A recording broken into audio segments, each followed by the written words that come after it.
И поранешната пратеничка Солза Грчева реагираше на изјавите на министерката Царовска. Во нејзин твит на 7 октомври таа напиша: Мила ќе казнува ако во книжарници има учебници, да не се разбуди во држава на Орвел или во наци Германија. Овие треба на клоци да се дигнат. Ми се гади, се срамам, ги презирам и ќе ги апсам да даде Господ. Оваа содржина која повикува на насилство беше посочена од мониторинг тимот на Цивил и објавена од Цивил медија. Но оваа објава, каде што се посочува повик на насилство, од Грчева беше протолкувана како закана.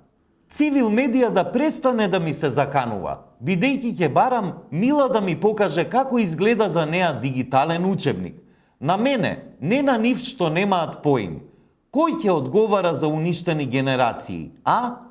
Вели Грчева во твитот, кој е очигледно реакција на објавената содржина од Цивил медија. Грчева која повикува на насилство и дигање на клоци, одеднаш стана наводна жртва на непостоечка закана. Оваа реакција на Грчева, кога не би била тажна, би била смешна. Наликува малку на онаа народната приказна за волкот кој сакал да го изеде јагнето, па го обвинувал дека му ја мати водата. Се надеваме дека оваа поучна приказна ќе биде дел од новите дигитални учебници од кои ќе учат децата.